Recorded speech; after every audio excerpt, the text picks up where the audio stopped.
எல்லாருக்கும் வணக்கம். இந்த நாளில் கூட வேதத்திலிருந்து வசனத்தை வாசித்து தேவ ஆலோசனை சிந்திப்போம். சங்கீதம் 91:10. ஆகையால் பொல்லாப்பு உனக்கு நேரிடாது, வாதை உன் வீட்டை அணுகாது. வாதை உன் கூடாரத்தை அணுகாது.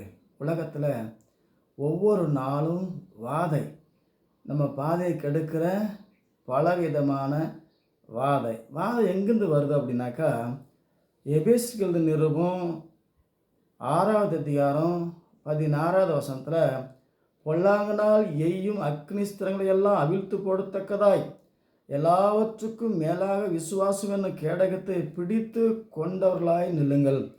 பொல்லாங்கன் எய்யும் அக்னிஸ்திரங்கள். பொல்லாங்கன்னா யாரு? சாத்தான், பிசாசு, நோய், பேய், நாய், இப்படி பலவிதமான பொல்லாங்கு. ஆகவே இது எல்லாத்தையும் மீட்டு நம்மளை காக்கிறது தேவனுடைய வாக்குத்தத்தம். விசுவாசம் என்னும் கேடகத்தை கேடு வராதபடி கேட்டு போடணும். அதுதான் வேதத்தை நம்பி வேதத்தை விசுவாசித்து விசுவாசம் என்னும் கேடகத்தை பிடித்து கொண்டவர்களாய். விசுவாசத்தில் தான் பெரிய விளைச்சல் இருக்குது. எல்லா அலைச்சலையும் மாத்திர விசுவாசம் இருந்தால் வாதையும் பொல்லாப்பும் அணுகாது. அணுகினாலும் அதை நாம் ஜெயிக்க முடியும்.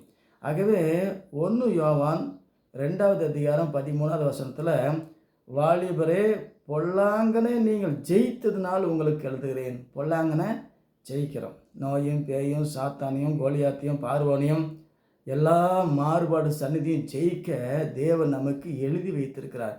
இதை வாசிக்கும் போது தான் நமக்கு விசுவாசம் தேவனுடைய வார்த்தையின் மேலே வந்து பொல்லாப்பு வாதையும் எப்படி கடந்து வருகிற பாதையை தேவன் நமக்கு உண்டாக்குவார். அப்போஸ்தலர்களுடைய புஸ்தகம் 3வது அதிகாரம் 26வது வசனத்தில், அவர் உங்கள் எல்லோரையும் உங்கள் பொல்லாங்கிலிருந்து நீக்கி உங்களை ஆசீர்வதிக்கும்படி தேவன் தம்முடைய பிள்ளையாக இயேசு எழுப்பி முதலாவது உங்களிடத்துக்கு அனுப்பினார். இயேசு வந்த பின்னாடி நம்ம மேலே இருக்கிற கேஸ் எல்லாம் தூசாக மாறி போச்சு. இயேசு அவர் தான் பரலோகத்துக்கு பாசு. இயேசு இல்லைனாக்கா நம்ம வாழ்க்கை நரகத்தில் தூசு, சாத்தானுடைய பாசு. ஆகவே இயேசு நமக்கு ஜெயிக்கிற பொல்லாங்க ஜெயிக்கிற வாதையை மேற்கொள்கிற பாதையை வைத்திருக்கிறார். ஆகவே இந்த பாதையில் தேவனுடைய வார்த்தையில் நம்ம இருக்கும்போது நமக்கு தெரியுது. 1 தெசலோனிக்கர் 5:22 பவுல் எழுதுறாரு, பொல்லாங்காய் தோன்றுகிற எல்லாவற்றையும் விட்டு விலகுங்க. நமக்கு அந்த விலகிற ஞானம் வரும். தேவனுடைய ஞானத்தினாலும் புத்தினாலும் எது பொல்லாங்கு, எது பொல்லாப்பு, எது வாதை, எது பாதை என்பதை நமக்கு பரிசுத்த ஆவி ஆகிய தேவன் இந்த வார்த்தையில் இயேசு கிறிஸ்து நாமத்தில் ஞானஸ்தானம் எடுக்கும்போது பரிசுத்த ஆவி வரும். பிதா குமாரன் பரிசுத்த ஆவி நாமத்தில் ஞானஸ்தானம் எடுத்தால் உலகத்தின் ஆவி அது தப்பான சாவி. ஆகவே தேவனுடைய ஆவி வேதத்துக்கு கீழ்ப்படிந்து வேதம் சொல்லுகிறபடி கூட்டவோ குறைக்கவோ இல்லாமல் தேவன் நமக்கு எல்லா பொல்லாப்பை நீக்கி வாதை அணுகாதபடி இந்த நாளிலே நம்ம பாதையை செம்மையாய் நேர்த்தியாய் நடத்துவார்.